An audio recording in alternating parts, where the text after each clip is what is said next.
Welcome to True Wild West Love Stories, where every legend hides a heartbeat, and every scar tells a truth. Thank you for watching True Wild West Love Stories.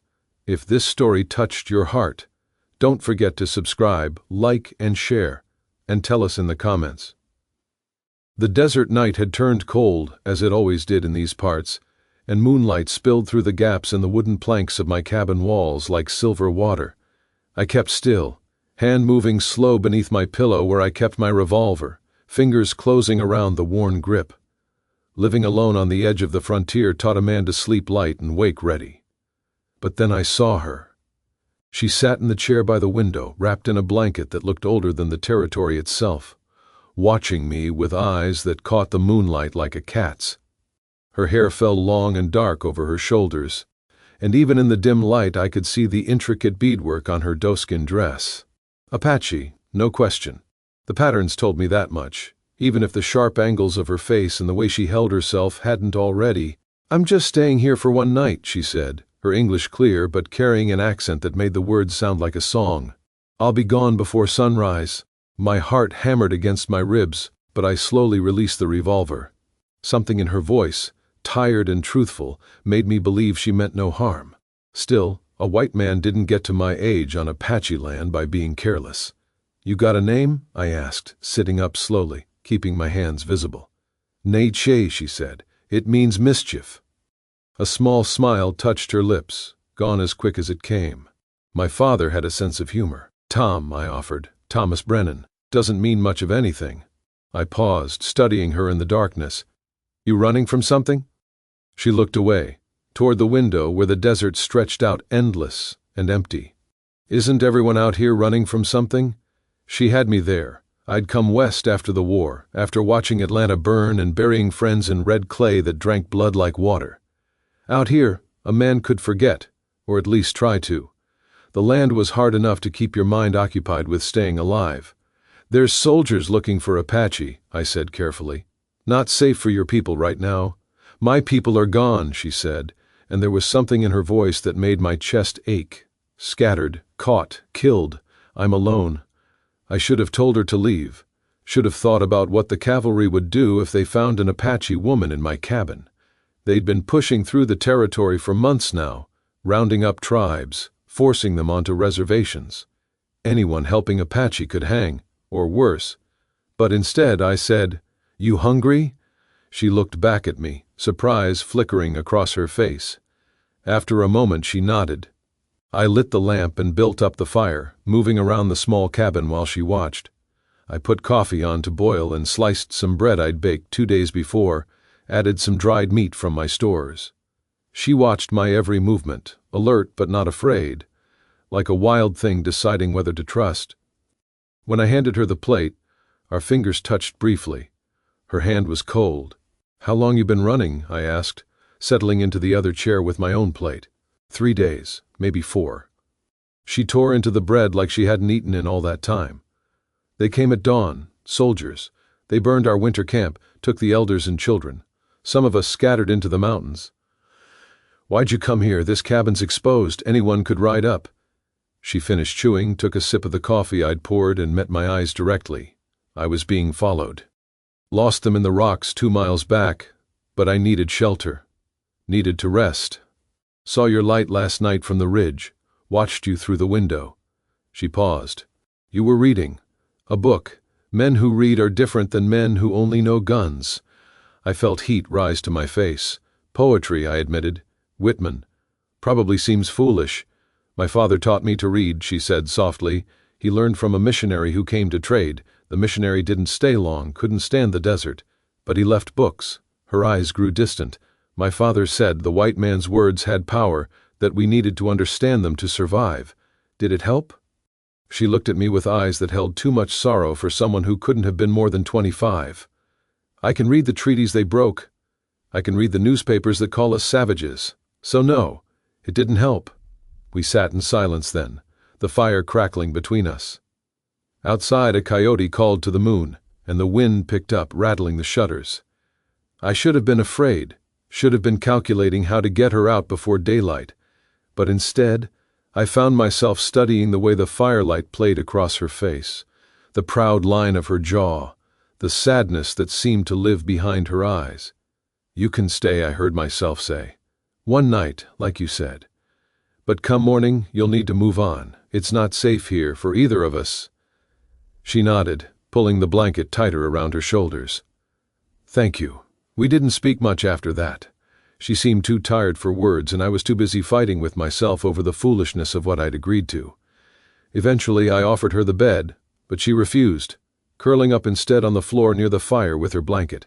Pride, maybe, or not wanting to be in a position where she couldn't move quickly if needed.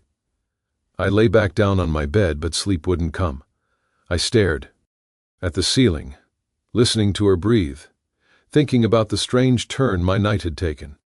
In the war, I'd fought people I'd never met, killed men who might have been friends in another life, all because someone with brass buttons had pointed and said, "There's your enemy." Out here, I'd tried to leave all that behind, to build something simple and clean, but the world had followed me anyway, as it always did. When I finally dozed off, I dreamed of fire and running, of mountains that went on forever. I woke to the smell of coffee brewing. The sun was still down, but the sky had started to lighten at the edges, that deep blue that comes before dawn. Naiche stood by the stove, moving quietly, and I realized she'd found my supplies and was making breakfast. "Thought you'd be gone before sunrise," I said, sitting up. "The sun's not up yet," she replied, not turning around. "I keep my word, but I thought I should repay your kindness." She'd made cornmeal mush and fried up some of the salted pork from my barrel. We ate together as the world outside shifted from black to gray to the first hints of gold, neither of us speaking much. It felt strange, sharing breakfast with someone in the cabin I'd lived in alone for 3 years. Strange, but not bad. When we finished, she stood and folded the blanket she'd used, placing it carefully on the chair. She moved toward the door, and I felt something twist in my chest. "Wait," I said. She turned, hand on the doorframe, her face outlined by the growing light outside. I didn't know what I was going to say until the words came out. "Where will you go?" "North," she said. "There are mountains, places the soldiers haven't reached yet. Maybe some of my people made it there. That's 200 miles of hard country, no water in places, cavalry patrols everywhere." "I know." I stood up, walked to her, and before I could thin better of it, I reached for her hand. She didn't pull away. Her skin was warm now, from the fire, from the coffee. "Stay," I said. "One more day, rest up proper. I'll scout the area, make sure it's clear." She looked at our joined hands, then up at me, searching my face for something. "Why would you risk this?" I didn't have a good answer. Couldn't explain why this stranger's fate had started to matter to me in the space of a few hours. Couldn't put into words the loneliness that had been eating at me since I'd built this cabin, or how seeing her there, broken and running but still proud, had cracked something open inside me that I'd thought was sealed shut. "Maybe I'm tired of being alone," I finally said. "Maybe I'm tired of this whole damn territory tearing itself apart while people like you and me just try to survive. I don't know. But you need rest, and I've got space. Stay." She studied me for a long moment, then slowly nodded. "One more day." That day stretched into 2, then 3. I told myself I was just making sure it was safe, that I was scouting properly, being cautious. But the truth was simpler and more complicated. I didn't want her to leave. We fell into an easy rhythm. She helped with chores, moving around the cabin like she'd always been there. I taught her how I managed the small garden I'd planted, fighting to get anything to grow in the harsh soil. She showed me how to track animals I'd never even noticed, pointing out signs in the dirt that told whole stories to her eyes. In the evenings, we'd sit by the fire and talk. She told me about her childhood, about riding horses before she could walk, about ceremonies under stars so thick they looked like scattered salt. I told her about Virginia, about a life that seemed like someone else's memory now, about the war and what it had cost. "You have sadness in you," she said one night. About a week after she'd arrived. "Like mine." "I can see it." "Everyone's got sadness," I replied. "It's just a question of how much." "No."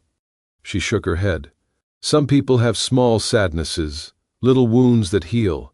We have the big kind, the kind that changes the shape of you." She was right, and I knew it. We were both refugees from wars that had stolen everything, trying to make sense of a world that didn't want us anymore. "Do you think we can ever really leave it behind?" I asked. She reached across the space between our chairs and took my hand, holding it with a gentleness that made my throat tight. "Maybe we don't leave it behind. Maybe we just learn to carry it different." That night when I lay in bed, I could hear her breathing by the fire, and I realized that somewhere in the past few days, that sound had become necessary to me. The cabin didn't feel empty anymore. I didn't feel empty anymore. But peace never lasted long on the frontier. I was checking the fence line the next afternoon when I saw the dust cloud, riders, maybe 5 or 6, coming from the east. I ran back to the cabin, heart pounding. "Soldiers," I said, bursting through the door. "Maybe 15 minutes out." Naiche was on her feet instantly, eyes sharp, body coiled like a spring. "I'll go, lead them away from you." "No." I grabbed my rifle, checked the loads, the cellar. "There's a root cellar under the floorboards, hidden door. They'll search the cabin, but they might miss it. And if they don't, then we fight." I looked at her, saw the fear she was trying to hide. "But they won't find you, I promise." We pulled up the floorboards in the corner, revealing the small space I'd dug out for storing vegetables through the winter. It wasn't comfortable, but it was hidden. She climbed down and I handed her my spare pistol. "Don't come out unless I call for you, no matter what you are. Understand?" She nodded, and I saw something in her eyes that made my chest ache. Trust. She was trusting me with her life. I lowered the boards back down, scattered a rug over them, and had just straightened up when I heard the horses outside. The knock on the door was hard and official. I took a breath, set my face neutral, and opened it. The officer was young, probably not more than 25, with eyes that hadn't seen enough to be kind yet. Behind him, 4 soldiers sat their horses, looking tired and mean. "Thomas Brennan?" the officer asked. "That's right. Lieutenant Morrison, U.S. Cavalry. We're conducting searches for Apache fugitives. You seen any movement in the area?" "No, sir," I said, keeping my voice level. "Been quiet." His eyes moved past me, scanning the cabin interior. "Mind if we look around?" It wasn't really a question. I stepped back, let them in. The soldiers moved through the small space, rough and careless, opening my trunks, looking under the bed. My heart hammered as one of them walked right over the hidden cellar door, but the boards held. The rug stayed in place. "You live alone out here?" Morrison asked, watching me carefully. "Yes, sir. 3 years now. That's a lot of isolation. Man could go strange, that much alone time. I like the quiet." He walked around, picking up my books, studying the personal items on the shelf. His eyes landed on the table, where 2 plates still sat from breakfast. "You entertaining, Brennan?" My blood went cold, but I kept my face calm. "Had a trader through yesterday. Bought some supplies off him." "What trader?" "Didn't get his name. Mexican fellow. Heading south." Morrison stared at me, and I could see him trying to decide if I was lying. Finally he shrugged. "We've got reports of an Apache woman in the area. She's wanted for attacking soldiers during a raid on a camp. Killed T. Whoa, men. You see a savage woman, you report it immediately. Understood?" "Understood," I said, even as fury burned in my gut. I didn't believe for a second that Naiche had attacked anyone. More likely she'd defended herself, or been accused to justify what they'd done to her people. The soldiers filed out, mounting up. Morrison paused at the door. "You should be careful, Brennan. These Apache, they're tricky. They'll smile at you one minute, knife you the next. Can't trust them." "I'll keep that in mind," I said through clenched teeth. They rode off, dust trailing behind them, and I stood there shaking with anger and relief until they disappeared over the ridge. Then I rushed to the cellar, pulled up the boards. Naiche looked up at me, pistol still in her hand. "They're gone? They're gone!" She climbed out, and without thinking, I pulled her into my arms. She stiffened for a moment, then relaxed, her face against my chest. I could feel her heart racing, matching my own. "They said you killed soldiers," I said quietly. She pulled back, looked up at me. "No. But my brother did when they came to take our children. They shot him, and I ran." Her eyes filled with tears she wouldn't let fall. "They'll hang me if they catch me. Make an example." I held her tighter. "They won't catch you. I won't let them." That night everything changed between us. We sat close by the fire, not speaking, just existing together in the space we'd carved out from the world's harshness. When she started to move to her blanket on the floor, I caught her hand. "Stay," I said, and this time I meant something different. She looked at me for a long moment, then nodded. We lay together on the small bed, her back against my chest, my arm around her waist. It was innocent, but intimate. Two lonely people finding comfort in the simple fact of not being alone. I never thought I'd feel safe. Again she whispered into the darkness. "Not after everything. You are safe," I promised. "Here, with me, you're safe." We fell asleep like that, and I slept better than I had in years. The next morning we both knew things had changed. She didn't talk about leaving anymore, and I didn't bring it up. We moved around each other carefully, learning the shape of this new thing between us, this tenderness that had grown in the spaces of fear and trust. But reality had a way of intruding on stolen moments. 3 weeks after the soldiers had come, I rode into town for supplies. I'd been putting it off, not wanting to leave Naiche alone, but we were running low on flour and coffee. She'd hidden when I left, taking my spare rifle into the rocks behind the cabin where she could watch without being seen. The town was buzzing with news. More troops coming in, they said. General Crook himself was arriving, determined to round up the last of the Apache holdouts. There'd be a sweep, systematic and thorough, covering every mile of the territory. I bought my supplies and headed back fast, dread building in my chest. When I got to the cabin, Naiche was waiting outside, and I knew from her face that she'd come to the same conclusion I had. "You have to go," I said, dismounting. "Before they come through here, I know." She looked at the cabin, at me, with eyes that held everything she couldn't say. "I've been thinking about it all day. Mexico," I said suddenly. "You could make it to Mexico. They don't care about Apache wars down there. You'd be safe. That's weeks of travel through open country. I'd never make it alone." The words came out before I could stop them. "Then don't go alone." She stared at me. "Tom, I mean it." I took her hands, held them tight. "There's nothing for me here. This cabin, this land, it was just a place to hide, to wait for life to fee. Worth living again. But you've made it worth living. These past weeks, having you here, it's been the happiest I've been since before the war, maybe before ever. They'll hunt us. Both of us. Let them. We'll disappear. Mexico's big enough for 2 people who want to start over." She searched my face, looking for doubt, for hesitation. "You would give up everything? For someone you barely know? For an Apache woman who's brought nothing but danger?" I pulled her close, rested my forehead against hers. "You're not an Apache woman to me anymore. You're Naiche. You're the person who makes coffee in the morning and laughs at my bad jokes and sits with me in the evenings talking about everything and nothing. You're the person I want to wake up next to for whatever days we have left."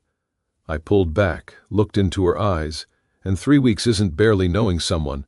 Not out here, not when every day is real and honest and earned. She kissed me then, sudden and fierce, and when she pulled back her eyes were bright with tears. "Yes," she said, "yes." We spent that day preparing. I sold what I couldn't carry to a neighbor, saying I was moving on. We packed light, clothes, weapons, food, a few books including my Whitman. That night we lay together in the cabin one last time, holding each other close, whispering plans and promises. At dawn we rode out together, heading south. The desert stretched before us, endless and hard and beautiful. Somewhere behind us was the past, with all its pain and loss. Somewhere ahead was Mexico, and maybe, if we were lucky, a future. "Are you scared?" Naiche asked as the cabin disappeared behind us. I looked at her, at this woman who'd stumbled into my life and changed everything, and smiled, terrified. "You?" "Same." She smiled back, and it was like sunrise, but less scared than being alone. We rode on as the sun climbed. Ed higher, 2 refugees from different wars, heading toward the same hope. The territory was dangerous, and the journey ahead would be hard, but for the first time in longer than I could remember, I felt like I was riding toward something instead of away from it. That night, camped under stars so bright they seemed close enough to touch, Naiche fell asleep against my shoulder while I kept watch. The desert wind sang through the rocks, carrying whispers of all the people who'd passed through this land, looking for home. I thought about that word, home.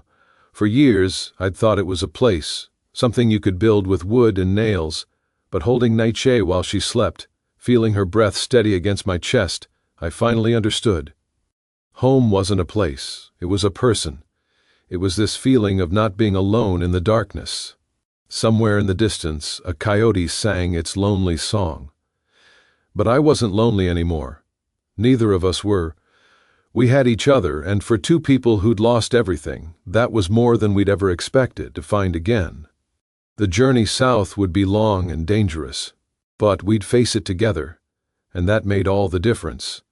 As dawn broke on our second day of freedom, painting the desert in shades of gold and rose, I looked over at Naiche riding beside me and knew with absolute certainty that I'd made the right choice. Some things were worth risking everything for. Love was one of them, freedom was another, and sometimes, if you were very lucky, you got to chase both at the same time.